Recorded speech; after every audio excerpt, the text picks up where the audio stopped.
Stop loss. जी लोक trading करतात त्यांना याबाबत माहिती आहेच, पण जी लोक नवीन आहेत त्यांना याबाबत माहिती असण्याचं काहीही कारण नाही. पण उत्सुकता मात्र आहे, कारण हा शब्द नेहमी कानावर पडतो आणि मग प्रत्येकाला प्रश्न पडतो, स्टॉप लॉस म्हणजे काय? स्टॉप लॉस म्हणजे होणारा लॉस थांबविणे होय. जर आपण बजाज ॲटोचा शेअर 2515 रुपयाला बाय केला असेल आणि तो जर कोसळून 2509 वर आला असेल तर आपणास 6 रुपये लॉस आहे, बरोबर? आता हा शेअर आणखी कोसळत गेला तर आपला लॉस वाढत जाणार हे नक्की. मग इंट्राडेला अशा परिस्थितीत कधीकधी लॉस पत्करून बाहेर पडणे योग्य असते. मग मी तो जेव्हा 2515 रुपयाला बाय केला त्याच वेळी मी ठरविले होते की जर हा कोसळू लागला तर मी मात्र 2455 रुपयांना बाहेर पडणार. येथे 2455 रुपये हा झाला माझा स्टॉप लॉस आणि तो मला अगोदर लावून ठेवता येतो, म्हणजे तशी ऑर्डर ॲडव्हान्समध्ये टाकता येते. जसा तो कोसळत असताना 2455 टच करेल तेव्हा हा स्टॉप लॉस हिट होईल व मी ॲटोमॅटिक बाहेर पडेल, म्हणजे मला पर शेअर 60 रुपये लॉस होईल. आता यापुढे तो कितीही कोसळला तरी माझा काही संबंध नाही, कारण मी 60 रुपयांचा स्टॉप लॉस लावला होता.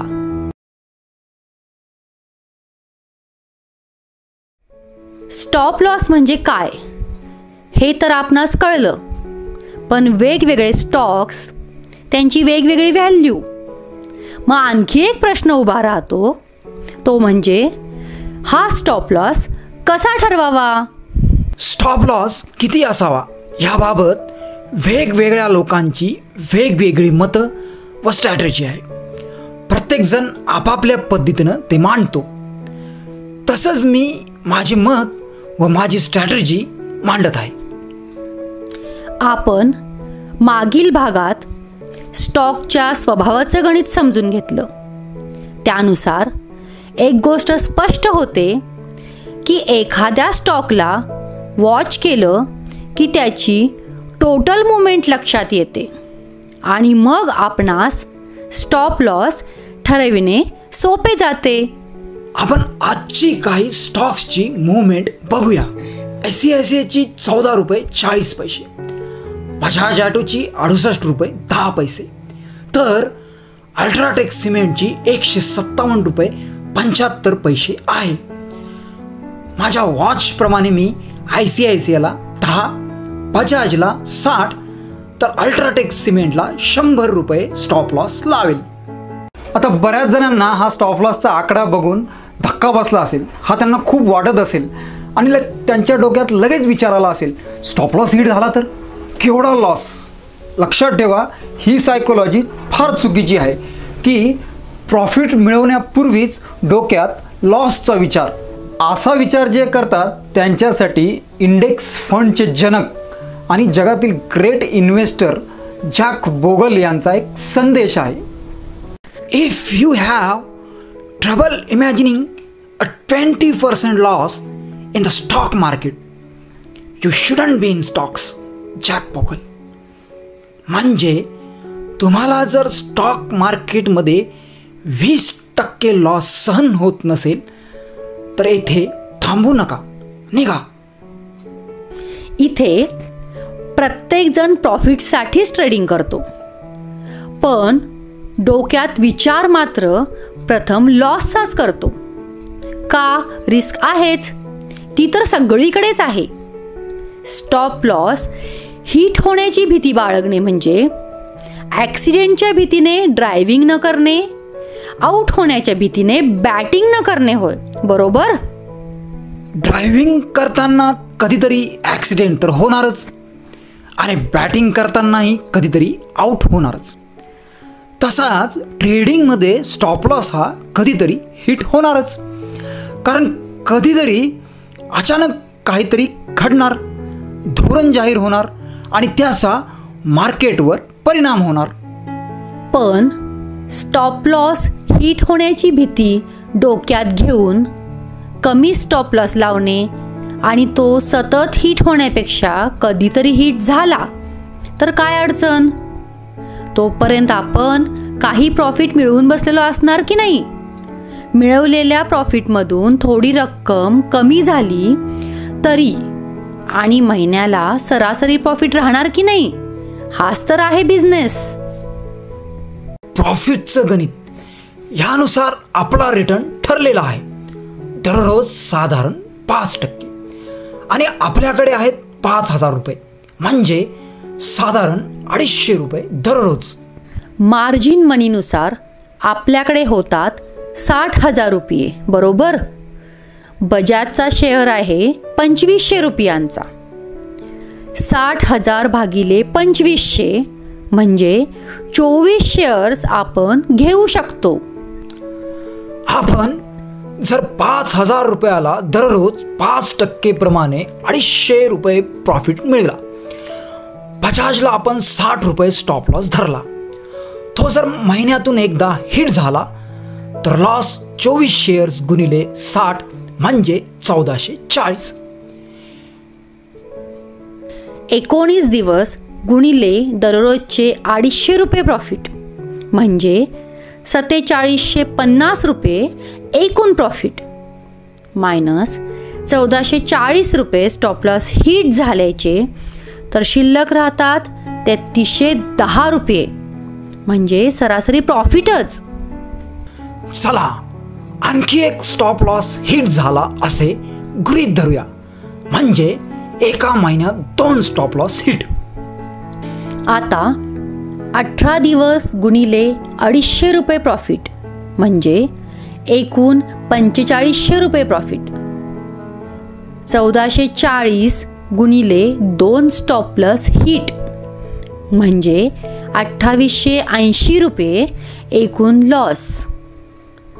4500 रुपये एकूण प्रॉफिटमधून 2880 रुपये गेले तरी राहिले 1620 रुपये प्रॉफिटच.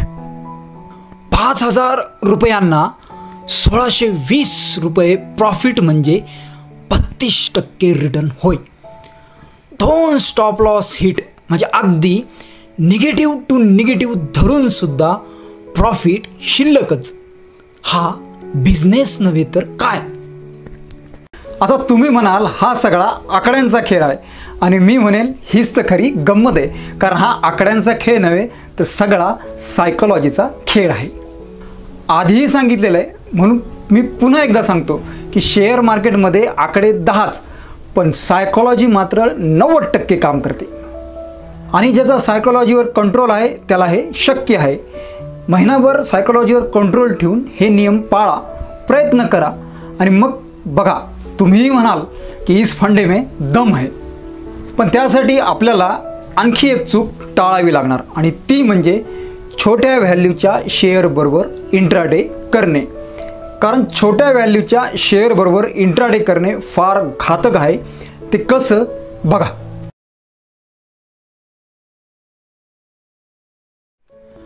बरीच ट्रेडर्स इंट्राडेसाठी छोटे स्टॉक्स निवडतात, म्हणजे 100 रुपयांपेक्षा कमी व्हॅल्यूचे स्टॉक्स.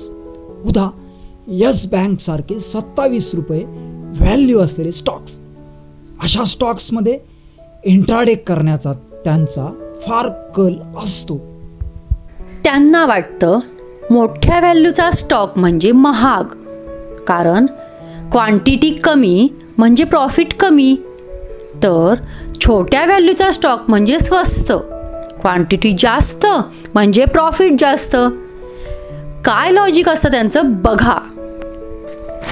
ते विचार करतात, माझ्याकडे 5,000 रुपये आहेत, मार्जिन मनीनुसार 60,000 रुपये, ह्यामध्ये येस बँकेचा स्टॉक 27 रुपयाप्रमाणे 2200 स्टॉक्स येतात. फक्त 25 पैसे घेतले तर आपणास लगेच 550 रुपये प्रॉफिट होईल. आणि मग तो बाय करतात. व स्टॉप लॉस 2 रुपयांचा लावतात. याचं सर्किट आहे 10%, म्हणजे 2 रुपये 70 पैसे. मग हा स्टॉक अचानक कोसळू लागतो. 25 पैसे तर काही मिळत नाही, उलट स्टॉप लॉस मात्र हिट होतो. किती लॉस होतो तर 2200 स्टॉक्स गुणिले 2 म्हणजे 4400 रुपये, बरोबर. यापेक्षा जर बजाज ॲटोचा स्टॉक बाय केला असता तर काय झालं असतं बघा. 2500 रुपयेप्रमाणे बजाजचे 24 स्टॉक्स येतात. बाय करताना 10 रुपये टार्गेट ठेवलं तर 240 रुपये प्रॉफिट. स्टॉप लॉस लावला 60 रुपयांचा, आणि जरी तो कोसळून स्टॉप लॉस हिट झाला असता तर लॉस किती झाला असता? 24 स्टॉक्स गुणिले 60 रुपये म्हणजे 1440 रुपये. येस बँक ह्या छोट्या व्हॅल्यूच्या स्टॉकपेक्षा बजाज ॲटो या मोठ्या व्हॅल्यूच्या स्टॉकला लॉस कमी, तोही 1/3. पण बजाज ॲटोसारख्या मोठ्या व्हॅल्यूच्या स्टॉकची मुवमेंट खूप असते. हे जर कोसळले तरी स्टॉप लॉस जवळ जाऊन पुन्हा उसळी घेऊ शकतात आणि तुमचं टार्गेट हिट होऊ शकतं, तुम्हाला प्रॉफिट होऊ शकतं. पण येस बँक सारखे छोटे स्टॉक्स मात्र एकदा कोसळू लागले की स्टॉप लॉस हिट लगेच होतो. तेवर पुन्हा येण्याची शक्यता खूप कमी असते. कधी कधी तर ते लोअर सर्किट टच करतात. म्हणून अशा छोट्या व्हॅल्यूच्या स्टॉक्समध्ये इंट्राडे करणं खूप घातक. हे stocks short term long term इन्व्हेस्टमेंटसाठी ठीक, पण यांच्याबरोबर इंट्राडे मात्र नको. इंट्राडे ट्रेडिंगसाठी शक्यतो 300 रुपयांच्या पेक्षा जास्त व्हॅल्यू असणारे स्टॉक्सच निवडावेत. आपल्याला इंट्राडेमध्ये प्रॉफिट व आपला रिटर्न मिळवण्याशी मतलब, मग त्यात स्टॉक महाग आहे कमी बसतात याचा काय संबंध? दिवसाला आपल्या टार्गेटनुसार आपला रिटर्न मिळाला की विषय संपला. आपण ज्या स्टॉकवर वॉच करतो, जे आपले जिवलग मित्र आहे, ते जर आपल्याला दररोज प्रॉफिट देत असतील तर मग काय अडचण काय? मग दुसरी शेअर कशाला? प्रॉफिट आहे. मग ICICIचा शेअर असो, बजाज ॲटोचा असो किंवा अल्ट्राटेक सिमेंटचा असो, सगळ्यांचं प्रॉफिट सेमच, कारण पैशात आहे आणि पैसे सगळ्यांचे सेम आहेत. का ICICIचे पैसे वेगळे आहेत आणि बजाज ॲटोचे पैसे वेगळे आहेत असं काही आहे का? नाही ना. मग अडचण काय आहे?